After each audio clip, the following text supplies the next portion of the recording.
శ్రీ గురుభ్యో నమః. గురుర్బ్రహ్మ గురుర్విష్ణు గురుర్దేవో మహేశ్వర గురుస్సాక్షాత్ పరం బ్రహ్మ తస్మై శ్రీ గురవే నమః. అస్మద్గురుచరణపాదారవిందాభ్యాం నమః. నిన్నటి మన మహాభారత ప్రస్థానంలో ఆ యుధిష్ఠిరుడి యొక్క సోదరులు నలుగురు కూడా 4 దిక్కులకి వెళ్ళి జైత్రయాత్రలు చేశారని, ఉత్తర దిక్కున అర్జునుడు జయించి అనేకములైనటువంటి ధనరాశులు తీసుకొచ్చి యుధిష్ఠిరుడికి అప్పగించాడు. అట్లాగే తూర్పు దిక్కుకి భీమసేనుడు వెళ్ళి అక్కడ అనేకములైనటువంటి రాజుల్ని జయించి అనేకమైన ధనరాశులను తీసుకొచ్చాడు. సహదేవుడు దక్షిణ దిక్కుకు వెళ్ళినటువంటి సహదేవుడు దక్షిణ దిక్కుని మొత్తం సముద్ర పర్యంతం కలిగినటువంటి అన్ని రాజ్యాలని జయించి వాళ్ళందరినీ కప్పం కట్టేటువంటి వాళ్ళుగా చేసినటువంటి వాడై, సముద్రం దాటిన తర్వాత ఉన్నటువంటి ఆ మధ్యలో ఉండేటువంటి లంకా నగరానికి వెళ్ళడం కోసమని ఘటోత్కచుడిని స్మరించాడు. ఒకసారిగా ఆ ఘటోత్కచుడు ప్రత్యక్షమయ్యాడు. అతన్ని వెంటనే లంకారాజు అయినటువంటి విభీషణుడి దగ్గరికి వెళ్ళి అతన్ని కప్పం కట్టేటువంటి విధంగా తయారు చేసి యుధిష్ఠిరుడి యొక్క రాజసూయ యాగం గురించి కూడా తెలియజేయవలసిందిగా ఘటోత్కచుడిని కోరగా, ఆ ఘటోత్కచుడు వెంటనే ఆ సహదేవుడి యొక్క ఆజ్ఞను అనుసరించి తాను విభీషణుడి దగ్గరికి వెళ్ళి ఆ విభీషణుడితోటి చెప్పాడు, మహారాజా, ఈ యుధిష్ఠిరుడు రాజసూయ యాగాన్ని సంకల్పించాడు. సమ్రాట్ అవ్వాల్సినటువంటి విధంగా అనేకములైనటువంటి రాజులందరినీ కూడా జయించారు.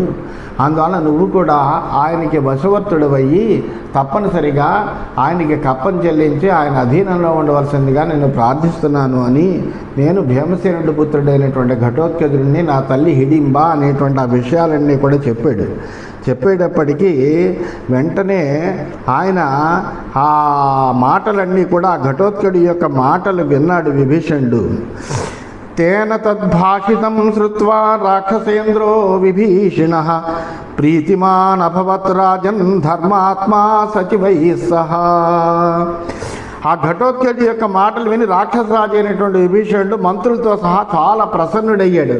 అయ్యి వెంటనే సచాస్య ప్రతిజగ్రాహ శాసనం ప్రీతిపూర్వకం తచ్చ కాలకృతం ధీమాన్ అభ్యమన్యత సప్రభు. ఆ విభీషణుడు ప్రేమతోటి ఆ ఆజ్ఞను స్వీకరించాడు. శక్తిశాలి అయినటువంటి బుద్ధిమంతుడైనటువంటి విభీషణుడు దీన్ని ఒక సమయ విధానంగా గుర్తించినటువంటి వాడై తతో దదౌ విచిత్రాన్ని కంబలాన్ని కుథాని చ దంతకాంచన పర్యంకాన్ మణిహేమ విచిత్రితాన్. అతడు ఆ సహదేవుడికి ఏనుగు అంబారీకి వీలైనటువంటి కంబళీలు, పరుపులు, బొంతలు, ఏనుగు దంతాలతో బంగారంతో చేసినటువంటి పాన్పులు, మణులు, స్వర్ణమయమైనటువంటి అనేకములైనటువంటి వస్తువుల్ని ఆయన బహుమతిగా ఇచ్చట. భూషణాని విచిత్రాణి మహార్హాణి బహూని చ ప్రబాళాని చ శుభ్రాణి మణీంశ్చ వివిధాన్ బహూన్ కాంచనాని చ భాండాని కలసాని ఘటాని చ కటాహాన్యపి చిత్రాణి ద్రోణ్యశ్చైవ సహస్రశః. అనేకములైనటువంటి విచిత్రములైనటువంటి ఆభరణాలు, విలువైనటువంటి వస్తువులు, మంచి మంచి పగడాలు, మణులు, వజ్రాలు, రత్నాలు, బంగారు పాత్రలు, కలసాలు, ఘటాలు, గుండిగలు, జలపాత్రలు, ఇవేమిటి అనేకములైనటువంటి కానుకలుగా సమర్పించట. రాజతాని చ భాండాని చిత్రాణి చ బహూని చ శస్త్రాన్ని రుక్మచిత్రాన్ని మణిముక్తైర్విచిత్రితాన్. చిత్రకళలతో కూడినటువంటి అనేకములైనటువంటి వెండి పాత్రలు, మణులు, ముత్యాలు, బంగారం పొదిగినటువంటి శస్త్రాలు ఇవన్నీ ఇచ్చట. యజ్ఞస్య తోరణే యుక్తాన్ దదౌ తాళాం చతుర్దశ రుక్మ పంకజ పుష్పాణి శిబికా మణిభూషితా. అలాగే యజ్ఞ తోరణాలకి వీలైనటువంటి 14 రకములైనటువంటి తాళాలట, అవన్నీ ఇచ్చాడు. సువర్ణమయాలైనటువంటి మణులు, అలంకరించినటువంటి పల్లకీలను కూడా ఆయన సమర్పించాట.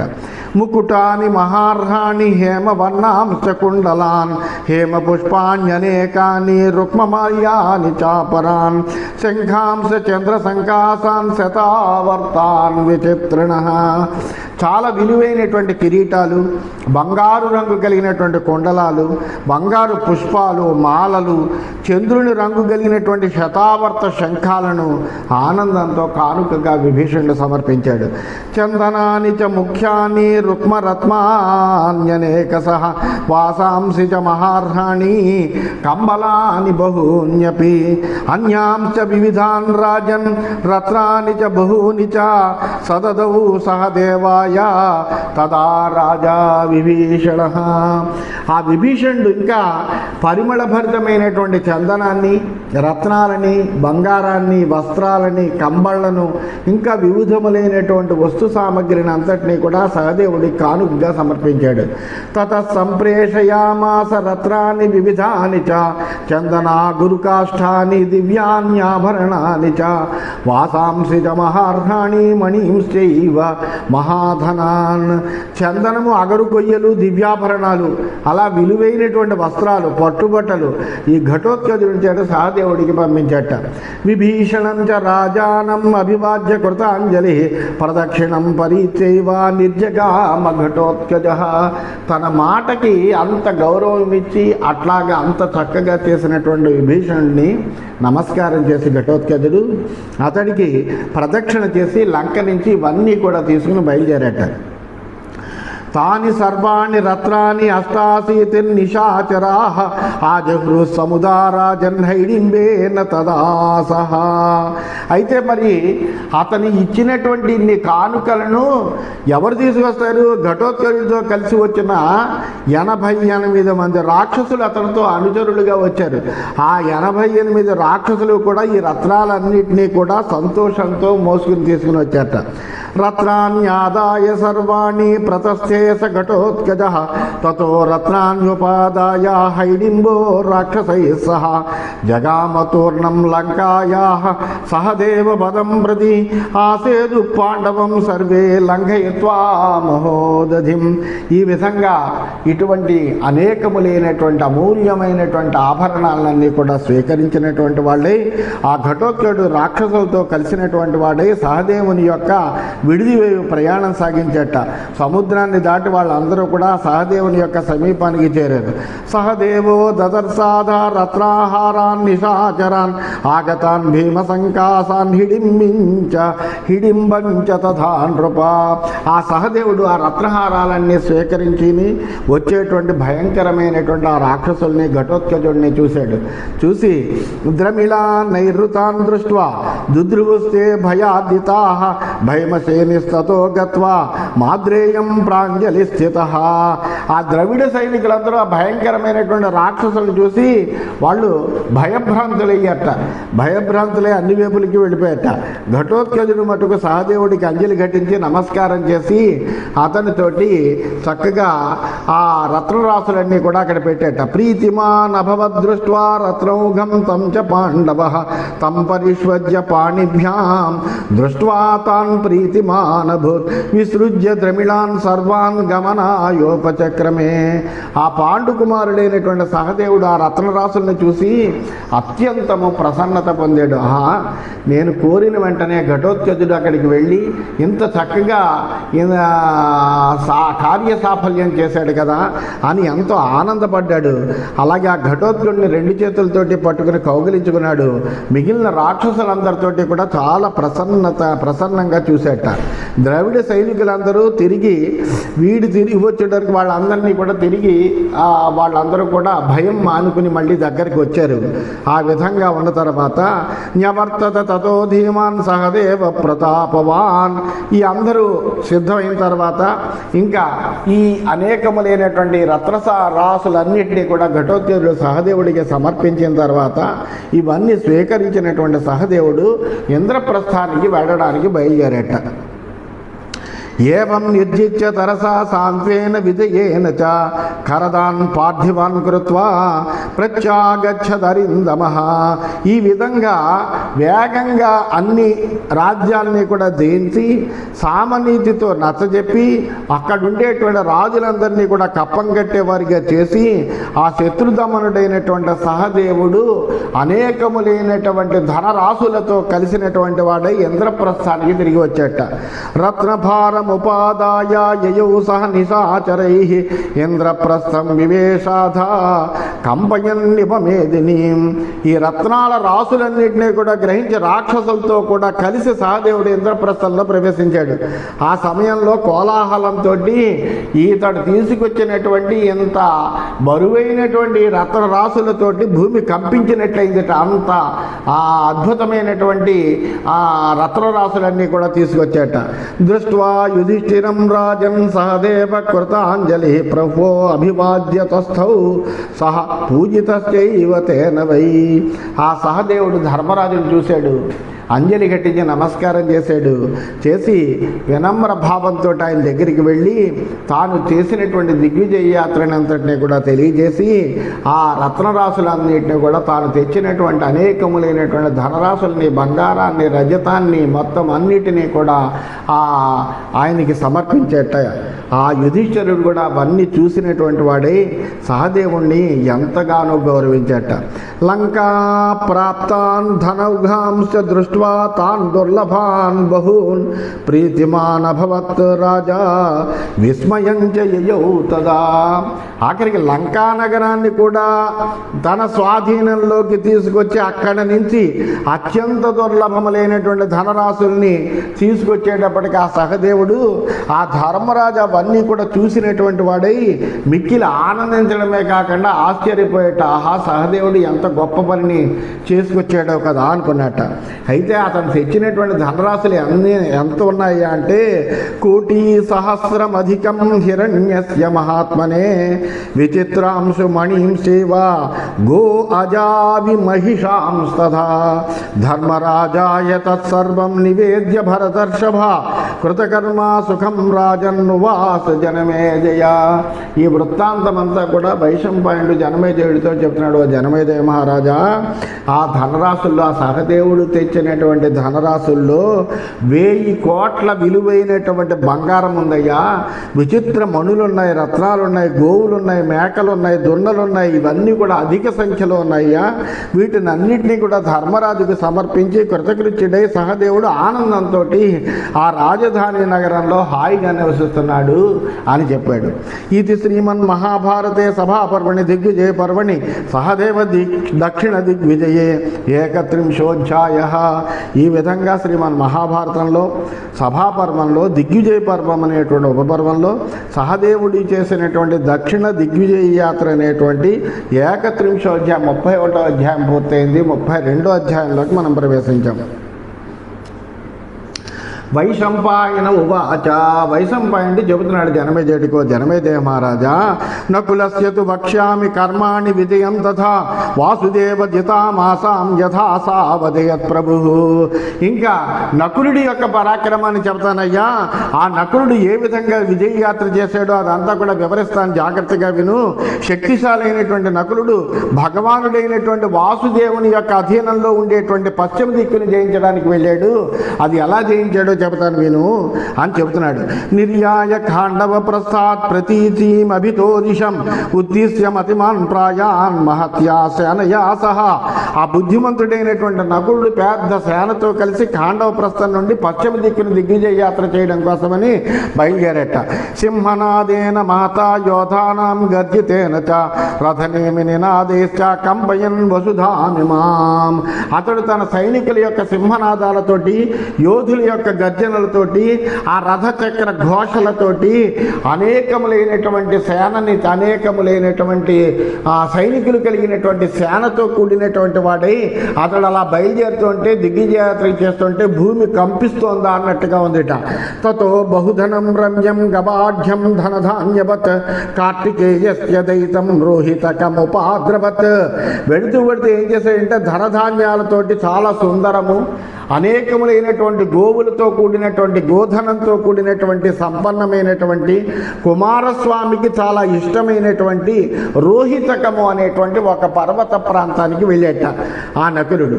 తత్ర యుద్ధం మహచ్చాసీత్ శూరైర్మత్తమయూరకై మరుభూమిం సకార్షేణ తథైవ బహుధాన్యకం శైరీషికం మహోత్థం చావసే చక్రే మహాద్యుతే ఆక్రోశం చైవ రాజర్షిం తేన యుద్ధమభోన్మహత్. అక్కడ మత్తమయూరకాలనే అనేటువంటి పేరు కలిగినటువంటి రాజులతోటి నకులుడికి ఘోరమైనటువంటి యుద్ధం జరిగిందట, బ్రహ్మాండమైనటువంటి యుద్ధం జరిగిందట. వాళ్ళని జయించి ఆ సమగ్రమైనటువంటి మరుభూమిని అంతటినీ కూడా ధాన్యంతో తొలతూగేటువంటి అత్యంత సంపన్నవంతమైనటువంటి శైరీషికాన్ని అలాగే మహోత్త దేశాన్ని కూడా జయించేట. తేజస్వి అయినటువంటి మరుభూమి శాసకుడైనటువంటి అక్రోసుని కూడా జయించేట. ఆ అక్రోసునితోటి అతనికి చాలా గొప్పదైనటువంటి యుద్ధం జరిగింది. ఆ యుద్ధంలో అక్రోసుని జయించాడు. తాన్ దశాన్నాన్ సజిత్వాచ ప్రతస్థే పాండునందన శిబీం స్త్రిగత్తాన్ అంబష్టాన్ మాళవాన్ పంచకర్పటాన్ తథా మాధ్యమికాం శైవ వాటధానాన్ ద్విజానధ. ఆ తర్వాత దశాన్న దేశాన్ని ఓడించినటువంటి నకులుడు శిబి, త్రిగర్త, అంబష్ట, మాళవ, పంచకర్పట మాధ్యమిక దేశాలన్నింటినీ కూడా జయించినటువంటి వాడై వాటధాన దేశీయుల్ని వశపరుచుకున్నాడు తన పరాక్రమంతో. పునశ్చ పరివృత్యాధ పుష్కర అరణ్యవాసిన గణానుత్సవ సంకేతాన్ విజయత్ పురుషర్షభ. అక్కడి నుంచి మళ్ళీ చుట్టి వచ్చి ఆ నకులుడు ఏం చేసేటంటే పుష్కరారణ్య నివాసులైనటువంటి ఉత్సవ సంకేతులైనటువంటి పేరున్నటువంటి గణాలందరినీ కూడా తన స్వాధీనంలోకి తెచ్చుకున్నట్ట. సింధు కూలాశ్రిత ఏచ గ్రామణీయ మహాబలా శూద్రాభీరగణ సేవ ఏచ ఆశ్రిత్య సరస్వతీం వర్తయంతి చ ఏ మత్స్యై ఏచ పర్వతవాసిన. సముద్ర తీరంలో నివసించేటువంటి గొప్ప బలవంతులైనటువంటి గ్రామణీయులు అనే పేరు కలిగినటువంటి క్షత్రియులు ఉన్నారు. వాళ్ళందరూ కూడా ఆ సముద్ర తీరంలో నివసిస్తూ ఉంటారట. అటువంటి క్షత్రియులందరినీ కూడా తన స్వాధీనపరుచుకున్నాడు. అలాగే సరస్వతీ నదీ తీరాన్ని ఉన్నటువంటి శూద్ర అభీర గణాలందరినీ కూడా వశపరుచుకున్నాడు. అలాగే మత్స్య సంపదతోటే జీవించేటువంటి పల్లె వాళ్ళనందరినీ కూడా అక్కడ ఉండేటువంటి ప్రాంతీయవాసులందరినీ కూడా ఓడించి తన వశంలోకి తెచ్చుకున్నట్ట. కృష్ణం పంచనదం చైవ తథైవ అమర పర్వతం ఉత్తర జ్యోతిషం చైవ తథా దివ్యకటం పురం ద్వారపాలం చ తరసా వశే చక్రే మహాద్యుతి. ఆ తర్వాత పంచనద దేశాలు అని, పంచనద దేశాలంటే ఇప్పుడు దీన్ని మనం పంజాబ్ అంటాం. ఈ పంజాబ్ ప్రాంతాన్ని పంచనదము అనేవారు పూర్వకాలంలో. అంటే 5 నదులు అక్కడ ప్రవహించేవి కాబట్టి దాన్ని పంచనద దేశాలు అనేవారు. అటువంటి ఆ పంచనద దేశాలకి ఆ దేశాన్ని జయించాడు. అమర పర్వతం దగ్గరికి వెళ్ళాడు. ఉత్తర జ్యోతిషం, దివ్యకటం, ఆ ద్వారపాల నగరాలను ఆ నకులుడు చాలా స్వల్ప కాలంలోనే వాళ్ళందరినీ కూడా యుద్ధంలో జయించినటువంటి వాడై తన స్వాధీనంలోకి తెచ్చుకున్నట్ట. రామఠాన్ హారహూణాంశ్చ ప్రతీత్యాశ్చైవ ఏ నృపాః తాన్ సర్వాన్ సవసే చక్రే శాసనాదేవ పాండవః తత్రస్థ ప్రేషయామాస వాసుదేవాయ భారత. అలాగే రామఠ, హార, హూణ పశ్చిమ నరాధీసుల రాజులందరినీ కూడా నకులుడు కేవలం ఆజ్ఞామాత్రం చేతే అతను వచ్చేటప్పటికే వాళ్ళందరూ కూడా శరణు కోరారట. అందువలన ఆ విధంగా జయించినటువంటి వాడే తన అధీనంలోకి తెచ్చుకుని వాళ్ళందరి చేత కప్పం కట్టించేట. అలాగే అక్కడే ఉండి ఏం చేసేటంటే వసుదేవనందనుడైనటువంటి శ్రీకృష్ణుడి సమీపానికి దూతను పంపించాడు. శ్రీకృష్ణుడిని కూడా మరి తన వశంలోకి తెచ్చుకోవాల్సినటువంటి ఆవశ్యకత ఉంది. కానీ కృష్ణుడేమి కాదనేటువంటి వాడు కాదు కదా. ఆయనే యుధిష్ఠిరుని నువ్వు రాజయోగం చేయవయ్యా అని ఆయన కావలసినటువంటివన్నీ కూడా వాళ్ళకి ఇచ్చేవాడు కదా. అందువలన ఆ కృష్ణుడి దగ్గరికి దూతను పంపించేట. పంపించేటప్పటికి ఇసచాస్య గతభీరాజన్ ప్రతి జగ్రాహ శాసనం తతశాకలమభ్యేచ్య మద్రాణం పుటభేదనం మాతులం ప్రీతి పూర్వేణ శయ్యం చక్రే వశే బలే. శ్రీకృష్ణుడు వెంటనే ఆ నకులుడు పంపించినటువంటి ఆ శాసనాన్ని ఆ దూత ద్వారా తెలుసుకున్నటువంటి వాడై దానికి అంగీకరించాడు. మేము ఎప్పుడు మీ వశవర్తులమే అయ్యా, నేను పాండవుల యొక్క అభివృద్ధిని కోరేవాడినే కదా, అందువల్ల మీ వశవర్తిని అని చెప్పాట శ్రీకృష్ణుడు. ఆ తర్వాత శాకల దేశాన్ని గెలిచి నకులుడు మద్ర రాజధానిలో ప్రవేశించాడు. ఈ మద్ర రాజధానిని శల్యుడు పరిపాలిస్తున్నాడు. ఆ శల్యుడు ఎవరయ్యా అంటే అతని మేనమామే. అటువంటి తన మేనమామ అయినటువంటి శల్యుడిని కూడా ప్రేమతోటి జయించాడంటే ఆ నకులుడు వస్తే ఆ శల్యుడు కాదంటాడా. వెంటనే ఆ యుధిష్ఠిరుడికి అనుకూలంగానే నేను ఉంటున్నానయ్యా అని ఆయన తన యొక్క ఆ స్వాధీనతని ప్రకటించట. సతేన సత్కృతో రాజ్ఞ సత్కారార్హో విశాంపతే ధర్మపతే రత్నాని భూరిణ్యాదాయ సంప్రతస్థే యుధాంపతి. ఆ శల్యుడి యొక్క సన్మానానికి అర్హుడైనటువంటి నకులుడు తన మేనమావ చేత చక్కటి సత్కారాన్ని పొందినటువంటి వాడై కానుకగా అనేకములైనటువంటి రత్నరాశులన్నింటినీ కూడా గ్రహించినటువంటి వాడే అక్కడి నుంచి బయలుదేరట. తతసాగర కుక్షిస్తాన్ మ్లేచ్ఛాన్ పరమదారుణాన్ పహ్లవాన్ బర్బరాం సేవా కిరాతాన్ యవనాన్ శకాన్ న్యవర్తత కురి శ్రేష్ఠ నకులశ్చిత్ర మార్గవిత్. అయితే చిత్రమైనటువంటి మార్గాలు గమనాలు తెలిసినటువంటి వాడు నకులుడంటే మహావేగంగా అశ్వాన్ని నడపగలిగినటువంటి వాడు, అశ్వవిద్యలో ఆరితేరినటువంటి వాడైన. అందువలన అటువంటి చిత్రమైనటువంటి మార్గాలు తెలిసినటువంటి సముద్ర మధ్యవాసులైనటువంటి భయంకరులైనటువంటి మ్లేచ్ఛులు ఉన్నారు, అక్కడ బర్బరులు ఉన్నారు, కిరాతులు ఉన్నారు, యవనులు ఉన్నారు, శకులు ఉన్నారు. వీళ్ళందరినీ కూడా అత్యంత చిత్రమైనటువంటి మార్గాలు తెలిసినటువంటి వాడు కాబట్టి నకులుడు వాళ్ళందరినీ కూడా తన స్వాధీనంలోకి తెచ్చుకుని వాళ్ళందరినీ కూడా యుద్ధంలో జయించినటువంటి వాడై ఆఖరికి అందరినీ ఆ దిక్కున ఉన్నటువంటి పశ్చిమ దిక్కున ఉన్నటువంటి సమస్తమైనటువంటి రాజుల్ని జయించినటువంటి వాడై ఇంద్రప్రస్థం వైపు మళ్ళీ బయలుదేరట. కరభాణాం సహస్రాణి కోశం తస్య మహాత్మన భూహుర్దశ మహారాజా కుచ్రాదివ మహాధనం. ఆ నకులుడు గ్రహించినటువంటి రత్నరాశులను వేల కొద్దీ గొన్న ఏనుగులు అతి కష్టం మీద మోసుకుంటూ వచ్చేట. అంత ఐశ్వర్యాన్ని సంపాదించాడు ఆయన. ఇంద్రప్రస్థగతం వీరం అభ్యేచ్య స యుధిష్ఠిరం తతో మాద్రీ సుత శ్రీమాన్ ధనం తస్మై నివేదయత్. ఈ విధంగా అనేకములైన ధనరాశుల్ని తీసుకొని ఆ పశ్చిమ దిక్కున ఉన్నటువంటి అంత రాజుల్ని కూడా తన వశంలోకి తెచ్చుకున్నటువంటి నకులుడు ఇంద్రప్రస్థాన ప్రకాశించేటువంటి యుధిష్ఠిరుడి సమీపానికి వచ్చినటువంటి వాడై ఆయనకి ప్రేమతోటి వినయంతో నమస్కరించినటువంటి వాడై ఆ నకులుడు తీసుకొచ్చినటువంటి ధనరాశులన్నింటినీ కూడా ఆ యుధిష్ఠిరుడికి అప్పగించట. ఏవం విజిత్య నకులో దిశం వరుణ పాలితాం ప్రతీచీం వాసుదేవేన నిర్జితాం భరదర్షభ. ఆ వాసుదేవుడు ఇదివరకే జయించినటువంటి పడమర దిక్కది. ఆ దిక్కునంతటినీ కూడా నకులుడు మళ్ళీ తిరిగి తమ స్వాధీనంలోకి తీసుకొచ్చినటువంటి వాడై ఇంద్రప్రస్థానాన్ని తిరిగి వచ్చి అనేకములైన ధనరాశులన్నీ కూడా ఆ యుధిష్ఠిరుడికి సమర్పించినటువంటి వాడై హాయిగా ఉన్నట్ట. ఇది శ్రీమన్ మహాభారతే సభాపర్మణి దిగ్విజయ పర్మణి నకుల ప్రతీచి విజయే ద్వాత్రింశోధ్యాయ. ఈ విధంగా శ్రీమన్ మహాభారతంలో సభాపర్వంలో దిగ్విజయ పర్వం అనే ఉపపర్వంలో నకులుడి యొక్క ప్రతీచి విజయము అనేటువంటి 32వ అధ్యాయం పూర్తయింది. అంటే ఈ విధంగా భీమసేనుడు, అర్జునుడు, సహదేవుడు, నకులుడు వీళ్ళందరూ కూడా 4 దిక్కులకి దండయాత్రలకి వెళ్ళినటువంటి వాళ్ళై 4 దిక్కుల్లో ఉండేటువంటి అనేకములైనటువంటి రాజులందరినీ కూడా తమ స్వాధీనంగా చేసుకున్నటువంటి వాడై యుధిష్ఠిరుని సామ్రాట్టుగా అందరి చేత అంగీకరింపజేసినటువంటి వారై అపరిమితమైనటువంటి ధనరాశుల్ని ఇంకా ఆ సంపద వాళ్ళు తెచ్చినటువంటి సంపదకి కొదవలేదు. అంతటి సంపదను తీసుకొచ్చి ఆ యుధిష్ఠిరుడికి అప్పగించారట. వైశంపాయన ఉవాచ. ఈ వృత్తాంతాన్ని అంతటినీ కూడా జనమేజయుడికి వైశంపాయనుడు చెబుతున్నాడు. ఏవం నిర్జిత్య పృథివీం భ్రాతర కురునందన వర్తమాన స్వధర్మేణ శిశాశు పృథివీమిమాం.